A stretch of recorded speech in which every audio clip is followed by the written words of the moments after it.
For the past few years, I have religiously been practicing 3 specific money habits that have increased my abundance. And in today's episode, I'm sharing them with you. So let's dive in. Welcome to the School of Self-Image, where personal development meets style. Here's your hostess, Master Life Coach, Tanya Lee. Hello, my gorgeous friends. How are you? It has been quite an interesting week for me. I had my calendar all planned for the week. And what's the saying? Life is what happens when you're busy making plans. That's what my life was this week. I was making all the plans and then life happened. My daughter called me Monday. I'd seen her that morning. We went to a Pilates class. She was doing great. And then a few hours later, I get a call and she's like, Mom, something's wrong. And I'm like, what is it, babe? And she was like, my stomach is hurting so bad. She was like, I almost passed out. Her boyfriend was with her. He said she was turning white. And I said, okay, be right there. And so I went, picked her up, went to the emergency room, spent all day on Monday in the ER. Super fun times. Fortunately, she's okay. She is going to live, but she did have an incident that was concerning. And then I was eating dinner 2 nights ago and broke a tooth. How sexy is that? So today I had to go to the dentist. I have to go back in the morning for a procedure. And so I love life. I really, really do. And within the School of Self-Image this month, we're focused all on having fun. And you can have fun no matter what, because fun lives within you. But we're not talking about fun in today's episode. I want to talk about abundance. For the month of October, we focused within the membership on creating an abundant mindset. And one of the members asked an interesting question. And she says, why are you always talking about money? And I thought about the question because I don't think I always talk about money. Maybe I do. But then what I posed to her and to the rest of the members is, what's wrong with women talking about money?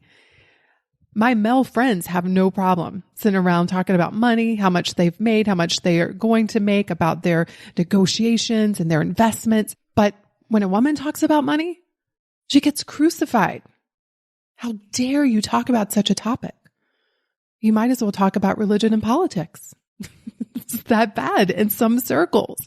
And I just want to demystify the conversation of money, because I grew up in a house where we didn't have money and we struggled. I remember my parents struggling to pay the light bill. I remember there were times where my mom and dad didn't have money to buy me clothes, so I have to wear hand-me-downs. And so I grew up with what I would consider a scarcity mindset. And in so many ways, my childhood was rich. I had 2 parents that loved me, that did the best they could to provide for me. I had a safe home, but money was not abundant.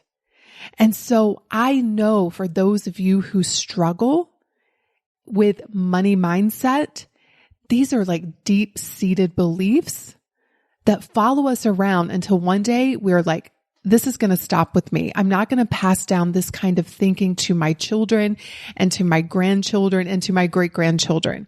I want to be the one where this cycle stops. And so for that reason, I do talk about money sometimes. But here's also something I believe. Having money is a wonderful thing, and it doesn't make you happy.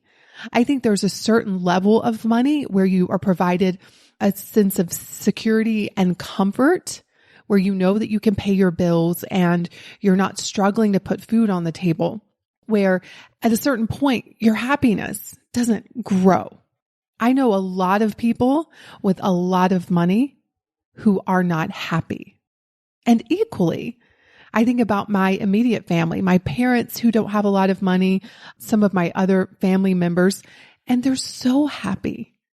And so I do want to just say, my belief is we are all allowed to want what we want, especially when it comes to money, Money is a neutral resource. Money means nothing until you attach a thought to it. And I also believe that money doesn't make you happy. Do you know what makes you happy? Your thoughts. Your thoughts make you happy. And what those thoughts drive you to do, the actions that you take from those happy thoughts increase the happiness. And so I just think money is fun.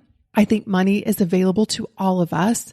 And so for those of you who are wanting to increase your wealth, to have more abundance, it's going to require that you become abundant first.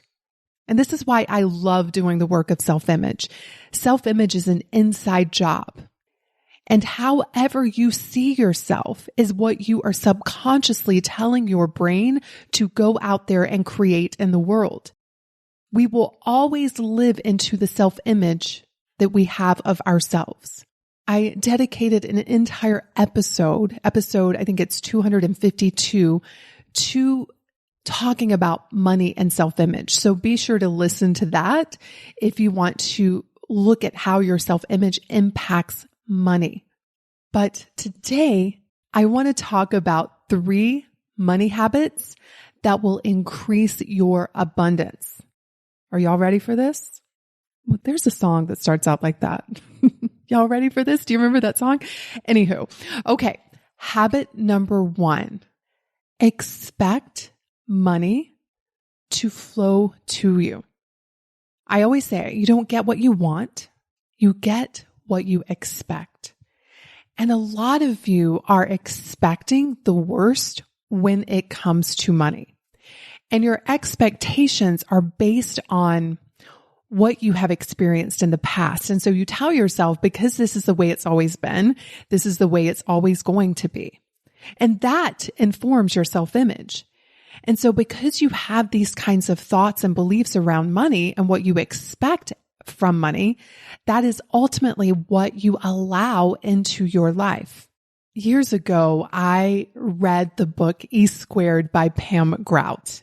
It is a fun book about attraction. And in one of the exercises, she says, name something that you want to see and just be open to seeing it. And at the time, I was really struggling with money mindset. I was trying to make the shift from scarcity into abundance. And so I remember saying out loud, I just want to see money everywhere today. And lo and behold, you all, I saw money everywhere. I was on a walk that morning and I saw literally just pennies and quarters. I remember I just picked them all up and I ended up with, 75 cents. I mean, not a lot of money, but hey, money is money. I was like, okay, this is fun. And then I went to the grocery store and I swear to you, someone had dropped a $20 bill on the aisle and I picked it up and I asked around in the store, hey, did you drop this? Because that's what I do. And no one claimed it. And I was like, all right, I'll take it. And then here's the craziest part. In that same grocery store at the checkout line, the guy in front of me was wearing a shirt with dollar bills on it. And I was like, you have got to be kidding me. How crazy is that? And we have this thing in our brain called the reticular activating system. And if you think about it, millions of points of data are entering into our experience every minute, from the sounds, the sights, the information, the colors. Like, our brain has so many potential things to process. The reticular activating system, the RAS system, you basically tell your brain what to look for. Okay. And a lot of us are telling our brains to look for things that don't serve us. We're walking around saying things like, I'm broke.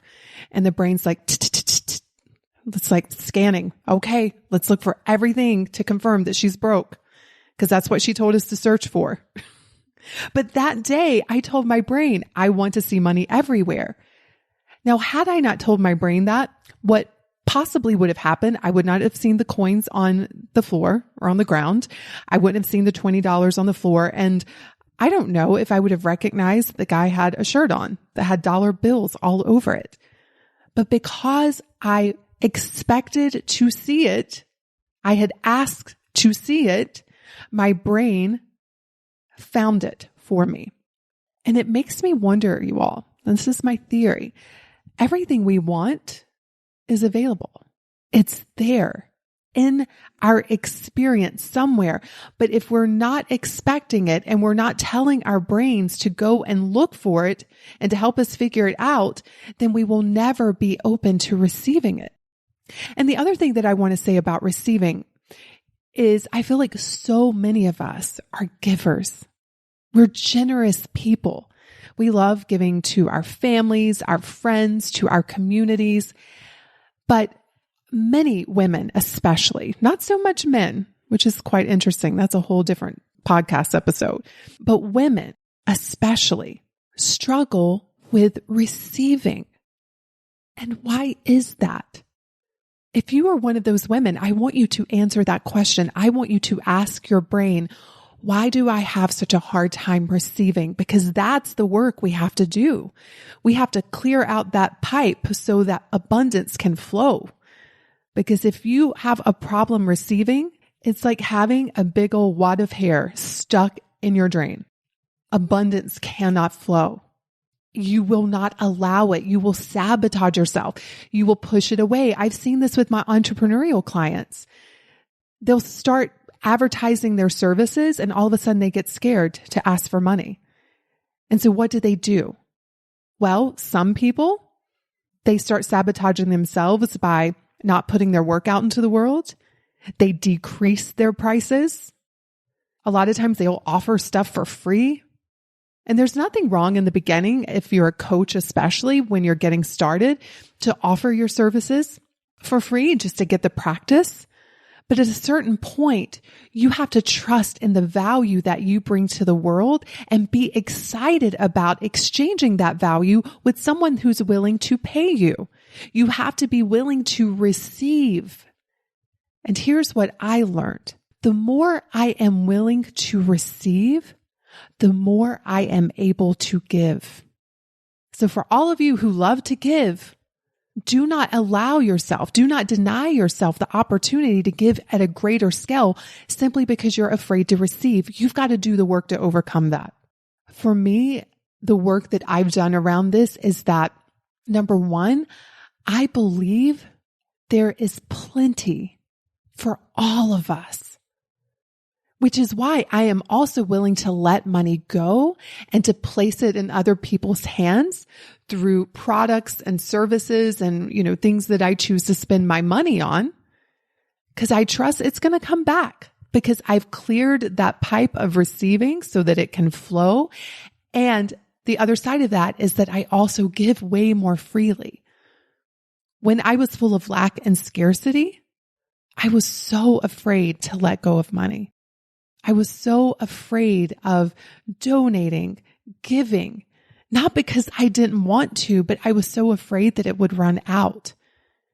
And because my abundance pipe was clogged on many occasions, it did get quite low. But when I started to do this work and just trust it is safe to receive and it is safe to give, and I expect money to flow to me, that's when a lot of magic started to happen. Now, some of you may be thinking this because I used to do this too. Well, Tanya, that's easy for you to say. You have a company. But what I want you all to know is I started to do this work when I was working as a nurse. And I started to see the effects of it. And I have been working on my money mindset for over 10 years.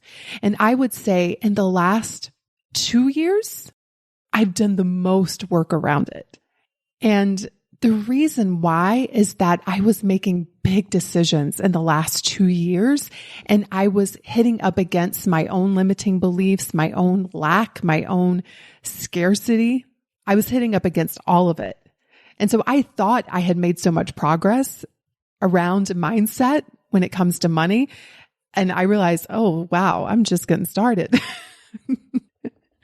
This work never ends. This is why I love what I do. I tell my clients all the time, listen, I'm doing this right alongside you. And I will be doing this forever because I really feel like as humans, we are here to evolve, to see what's possible, to see how much we can expand and to grow, which means I'm going to be constantly hitting up against my edges. And chances are, if you are committed to your own personal growth, you're going to be doing the same. And it's a beautiful thing. It's nothing to be ashamed of. We all have our limitations. I don't care who you are. I think sometimes we put people on pedestals. We see their Instagram, we hear how much money they're making, and we think, oh, they have it all together. So not true. I have been in rooms full of entrepreneurs who are making like $200 to $500 million. And at the end of the day, we all have our struggles. We all have our insecurities. We all have these areas in our lives where we don't feel fully confident. And it's a beautiful thing. We're not here to be perfect. We're not here to have it together all of the time. I think we're here to constantly be hitting up against these edges to show us what's stopping us from the next level of ourselves. And so if you are listening to this and you're having money shame and you're having money guilt and you're maybe triggered by something that I'm saying, then listen, this is an opportunity. It's an invitation for you to step into it and figure out what that is. You're just hitting an edge. That's all. Don't need to be ashamed about it. Don't need to feel guilty about it. Trust me, I don't. I spent way too many years shaming myself. So I digress. That was number 1. Expect money to flow to you. Habit number 2 is, drumroll, speak about your money with a positive attitude. So I have definitely been guilty of this one, you all. Just going to call myself out. And also, when this was brought to my attention a couple of years ago, I caught myself and I stopped it. It can be so subtle. It can be something like, I can't afford that. Or I don't have enough money. Or I didn't do as good this year as I thought I was going to do. Like little things. It seems like truth. It seems like, well, no, this is the truth. This is what it is. But it's you not honoring what you do have. I was with a friend recently and her husband has made a lot of money. And she was telling me, she's like, yeah, but it's not really mine. And I was like, what? You've been married to him for how many years? Why would you speak about your money that way? Speak about it beautifully. Speak about it in a way that excites you, because money is responding to your energy. In fact, imagine that money is trying to decide if it wants to hang out with you. And all you're ever saying is how it's not enough, how you don't know how to manage it. Basically, you're saying, I don't know how to be a friend to you. And money can hear that stuff. Versus when you're like, I am so grateful for what I do have. I don't care if it's $1 in your wallet. From that $1, it can multiply and multiply and multiply. When you speak about your money from a positive attitude, it makes money want to hang out with you. And the crazy thing is, when you're really friends with money, you don't want to get rid of it so quickly. You like hanging out with it. You like having it around. So you might notice that you start spending less, your net worth starts to increase, you're feeling better about money, you're more excited about money, and all of a sudden money starts showing up because now not only are you speaking beautifully about it, you're also expecting it, and then all of a sudden like this abundance starts to flow. So be mindful of what you are saying about your money. How much money you have is neutral. It's a fact. It means nothing until you attach a thought to it. And there are people that have $100 in the bank, and then there are people that have $1 million in the bank, and they're saying the exact same thing. It's not enough. It's going to run out. It's not the money. It's your thinking about the money. And we're really good at proving ourselves true. So be mindful of the words and thoughts that you speak and think around money, because money's responding to it. And it's also informing your self-image around money. If you're walking around saying, I have a hard time with money, I don't know how to make money, I'm not good with money. I never have enough money. I'm always broke. I can't afford it. Think about the self-image that you are creating of yourself as it relates to money. And because of the reticular activating system, which is associated with your self-image, when you tell your brain these things, now it's going to go out there and find all the evidence for whatever you're telling it to seek. As Rumi says, what you seek is seeking you. He was actually talking about the reticular activating system. I just realized. However, be mindful of your thoughts and your words around money. Make money want to come hang out with you just because you are so much fun to be with and that you welcome it and you are kind to it. Make money be your friend. And friends like to be with people who speak positively about them. Okay? So that's number 2. Speak about your money with a positive attitude. Okay.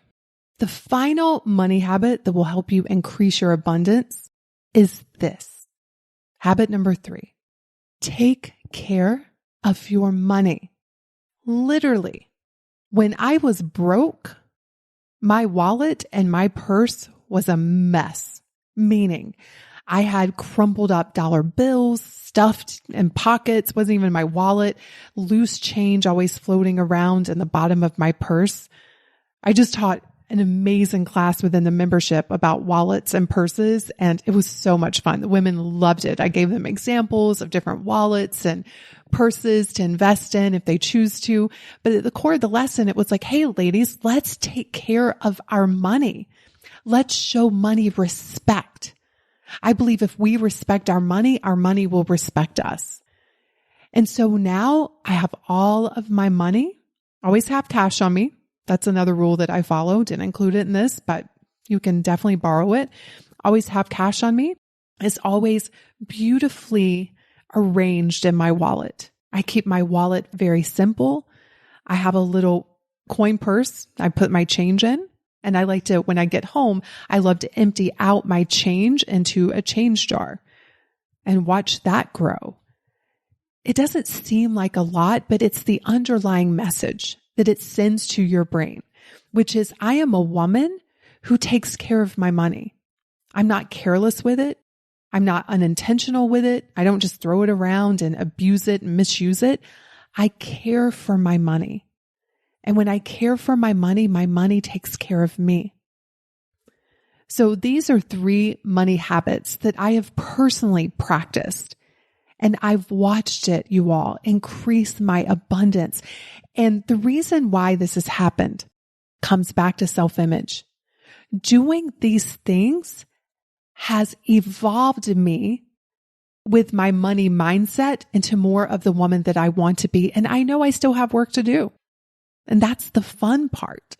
But I'm always thinking about my future self. I'm always thinking about the woman that I think I'll be when I've reached all the goals. And how is she with money? How does she think about money? And then the work is to practice being her now. And these are 3 money habits that she has. I don't care how much money she has. She takes care of her money. She speaks about her money with a positive attitude. And she always expects money just to flow into her life.